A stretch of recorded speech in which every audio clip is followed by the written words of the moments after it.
अरे उनका रिस्पॉन्सिबिलिटी बनती थी कि वो फिजिकली इधर जाते, और जो सलमान नसीर ने आल दो बड़ी अच्छी एफर्ट की और जाकिर खान उनके साथ है, तो सीईओ को खुद लीड करते हैं या चेयरमैन खुद लीड करते हैं सारे इस मैटर को?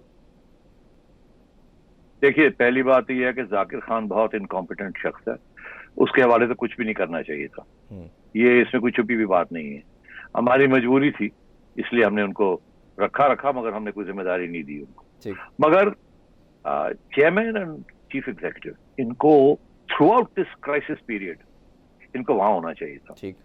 मैं हमेशा क्राइसिस पीरियड में वहीं था, मेरी पूरी टीम के टॉप लीडरशिप वहां होती थी, वो लीड करते थे तो फिर जाके मसले होते थे। ये सेकंड लेवल टीम टीयर की बात ही नहीं है कि ये इस किस्म के मसले जो होते हैं जहां टॉप ऑफिशियल्स के साथ बात करनी पड़ती है रास्ते खोलने के लिए, ये बस की बात नहीं है। ठीक, तो यहाँ तो फॉरेन ऑफिस ने भी इनकी हेल्प की किसी की कोई मसले कुछ हल हो जाए। तो इसलिए मानी साहब को भी वहां होना चाहिए था और वसीम को तो दिन रात वहां होना चाहिए। और पता ये लगा कि 2 दिन पहले ये आ गए हैं, उससे पहले ये नंबर 2 रैंक के जो सारे पीसीबी ऑफिशियल थे, नंबर 2 और नंबर 3, वो लगे रहे हैं भाग दौड़ करने। उनके बस की बात नहीं है, वो तो एक कॉन्ट्रैक्ट नहीं सही लिख सकते या पढ़ सकते। और बिल्कुल ओबियसली फिजिकली, और मेरा मानना ये भी कि फिजिकली होना बड़ा मैटर करता है। वर्चुअल से तो आप कभी वो चीज़ कन्वे नहीं कर सकते जो आप फिजिकली अपीयरेंस आपकी मैटर करती है। अच्छा सर, थोड़ा सा मैं बात एक्सपेंडिचर के वाले से भी करना चाहूँगा। अभी जिस तरह तमाम फ्रेंचाइज ऑनर का मसला आपको पता है, काफ़ी हाई कोर्ट में भी लास्ट ईयर इनको ले गए, और उसके अलावा फाइनेंशियल्स को लेके हाई कोर्ट ने कहा कि आपस में बैठ के सेटल डाउन करें। 1-2 इनकी सिटिंग भी हुई, अच्छे माहौल में इनकी सिटिंग हुई, खबरें तो यही हैं। बट अभी भी जिस तरह जब यूई के अंदर बात आई होने की, तो उन्होंने कहा कि आप सारा बेयर करेंगे, और पीसीबी ने इसको एडमिट भी कर लिया कि we will take all the expenditure.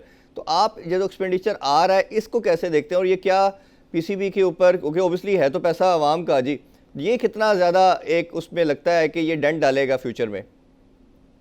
देखिए, 2 डेंट पड़ेंगे पीसीबी के ट्रेजरी को। एक तो ये सारे खर्चे जो हैं ये सारे पीसीबी को पैसे देने पड़ेंगे, इसमें कोई शक नहीं है। दूसरा बात ये है कि पीसीबी को जो सारे कॉन्ट्रैक्ट्स उन्होंने साइन किए हुए ब्रॉडकास्टर्स के साथ, और आगे ब्रॉडकास्टर्स ने आगे किए हुए, वो सारे जो है ना वो चैलेंज होंगे। ठीक, वो पहले ही चैलेंज हुए हैं, अब फिर और चैलेंज होंगे कि ये, और वो पैसे जो है वो कटौतियां करनी पड़ेंगी। तो मैं ये समझता हूँ कि पीसीबी को जो सेंट्रल पूल का रेवेन्यू है वो भी कम होगा, खर्चे भी ज्यादा होंगे, और इनको अपनी जेब से बहुत बड़ी जेब काटनी पड़ेगी और ये मसले को हल करना पड़ेगा, नहीं तो अदालतों में फिरेंगे और पीएसएल और डैमेज होगा। तो सर इसमें आप क्या समझते हैं कि अभी फ्यूचर में इसको क्या प्लान करना चाहिए, क्योंकि अभी अनाउंस तो पीसीबी ने किया है कि नेक्स्ट जितने भी पीएसएल मैचेस हैं वो आगे से ऑनवर्ड 7 पीएसएल 7 से लेके, और हम प्लान करेंगे कि पाकिस्तान में ही करें। तो इसके लिहाज से कोई आपके पास सजेशन या एडवाइस है, because you know better than anyone?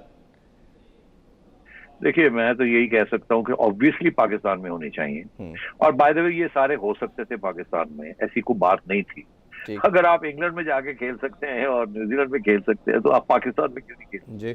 और वहां तो वहाँ कोविड भी ज्यादा खतरनाक स्टेज पे था, हमारे यहाँ तो इतना सीरियस कोविड भी नहीं हुआ जी। तो बात यह है कि अगर ये बायोसिक्योर बबल का इशू ना बनता तो यही होने थे ना। और पिछले साल भी इन्होंने बहुत बड़ी हिमाकत की कि जब ये इन्फेक्शन शुरू हुई तो इन्होंने ये फैसला किया कि जी अभी हम रोक देते हैं, क्योंकि स्टेडियम्स में लोगों को आना बंद कर दिया। ठीक, तो क्या फर्क पड़ता था, आप स्टेडियम बंद करके मैच करा लेते जी, कोई इशू नहीं था ना, बिकॉज वहां भी तो अभी जाके ऐसे ही हुआ है ना कि स्टेडियम बंद करके खेल रहे हैं। ठीक, सारी रेवेन्यू 10% रेवेन्यू गेट से आती है, गेट मनी से स्टेडियम बनने में, बाकी 90% तो टेलीविजन से आती है। ठीक बात, और सारी दुनिया का यही रेवेन्यू मॉडल है। तो वो दरवाजे बंद करके प्लेयर्स को क्वारंटीन करके वो कर लेते। तो एट बोथ स्टेजेस इन्होंने गलत फैसला किया। पिछले साल भी बहुत नुकसान पहुंचाया इन्होंने, बंद करके उठ के चले जी अब दुबई में जाके कर लेते हैं, अभी ये कर लेते हैं, चले बाद में पाकिस्तान में कर लेंगे। वो तो सलसल टूट जाता है, स्पॉन्सर्स भाग जाते हैं, इस किस्म की मिसमैनेजमेंट हो रही है। छोड़ो यार, वो जो रेट्स मिलने होते हैं आपको वो नहीं मिलते, जो ब्रॉडकास्टर ने आपको कहा होता है कि मैं इतने पैसे दूंगा वो नहीं देता, वो कहता है यार टेलीविजन ऑडियंसेस ही रह गई हैं, तो सलसल टूट गया, ब्रांड की वैल्यू गिर गई है। बिल्कुल, तो पिछले साल भी गलती की और इस साल उससे भी बड़ी गलती की। तो ये this is incompetent, honestly it is incompetent, इससे ज्यादा मैं क्या कहूँगा। तो सर आप नहीं समझते कि इसमें अगर हम किसी जिम्मेदार करना चाहिए, बाबर महमूद का नाम भी लिया जाता है कि वो रिस्पॉन्सिबल, कोई सीईओ को कहते हैं कि वो रिस्पॉन्सिबल है सारी चीज़ों के क्या आपको लगता है कि चेयरमैन या इनमें से किसी अगर एक का नाम लेना पड़े हमें कि तमाम मिसमैनेजमेंट का, तो आपकी नज़र में, क्योंकि बिकॉज आप सारी सीट्स पे काम भी कर चुके हैं, तो आपकी नज़र में कौन है मेन बंदा जो रिस्पॉन्सिबल है सारे इस ब्लंडर का? देखिए, टॉप मैनेजमेंट ही होती है ना जो बाकी टीम को सिलेक्ट करती है। तो टीम को किसने सेलेक्ट किया है आप खुद ही जानते हैं जी।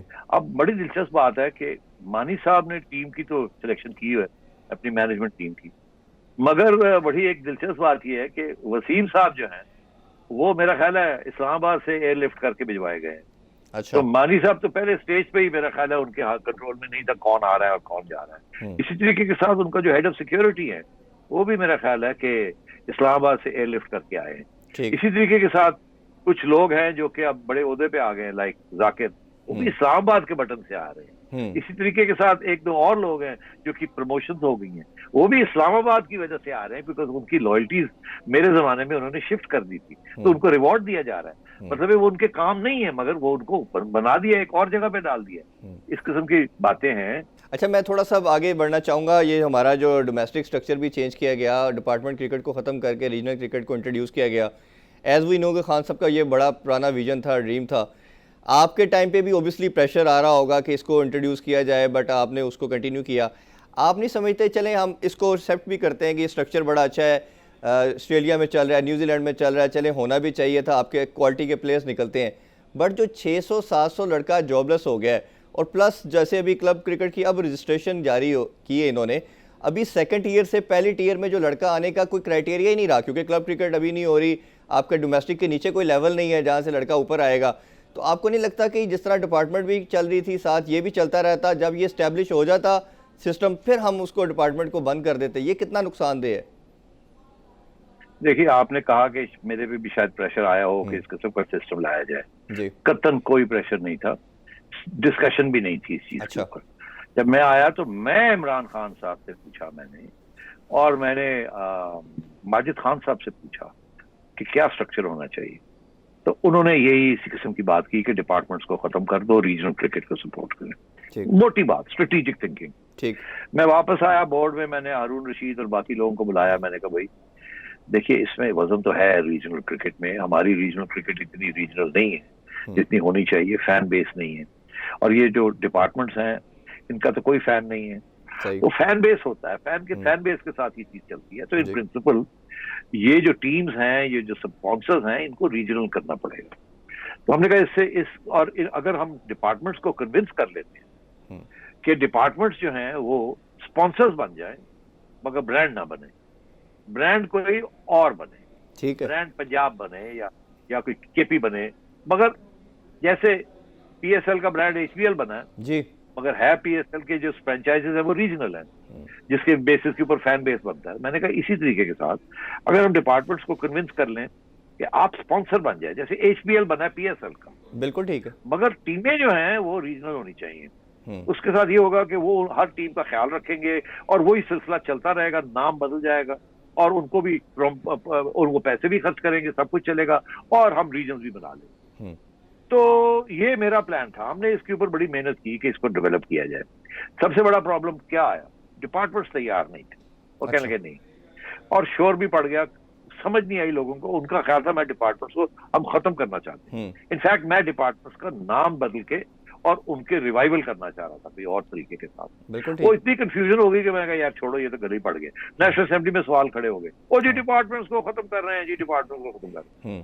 तो बहरहाल तो अब यह इन्होंने क्या किया, ये अब आए, हमने छोड़ दिया, हमने कहा अभी ये इसमें बड़े प्रॉब्लम्स हैं, इसको आहिस्ता आहिस्ता आगे जाके ये हो सकता है कि अगर मेरी टर्म पूरी हो जाती है चेयरमैन, अभी तो 1 ही साल हुआ था मेरा, अगर 2 साल मुझे और मिल जाते तो मैं शायद इस मॉडल को एक रियलिस्टिक किस्म का मॉडल जिसमें डिपार्टमेंट्स भी रहती, डिपार्टमेंट्स के पैसे भी जाते, क्रिकेटर्स भी रहते, उनकी तनख्वाहें मिलती, उनको वो काम मिलता, और हम इसको एक रीजनल तरीके के साथ हम कर लेते, 8 टीमें कर लेते, 9 कर लेते। अरे भाई इंग्लैंड के अंदर इतनी काउंटीज हैं तो जरूरी है 6 टीमें करना, ये क्या बात है, और भी बड़ा कुछ हो सकता था। तो अब यहाँ आके ये फिसल गए, इन्होंने एक नई आइन लिया है, हमारी आइन को उड़ा के बाहर फेंका है। इस आइन के अंदर जो है उसके अंदर एक भी इलेक्टेड बंदा नहीं है, सारे मानी साहब ने अपॉइंट। उसके बाद इन्होंने डिपार्टमेंट खत्म कर दी, मगर उनका जो दूसरा ढांचा तैयार करना था वो तैयार नहीं है। क्लब्स को डीएक्टिवेट कर दिया है या उनके ऊपर इतना प्रेशर डाल दिया है कि उनको समझ नहीं आ रही है कहाँ है, कहाँ जाएं, जिस किस्म के कहते हैं साइन करें, और उधर से क्रिकेट की जो फ्लो ऑफ क्रिकेटर्स थी वो खत्म होगी। और फिर इन्होंने एनसीए के अंदर भी तब्दीलियां ले आए हैं। बहरहाल, तो ये काफी कुछ इन्होंने किया है जो कि सोचे समझे बगैर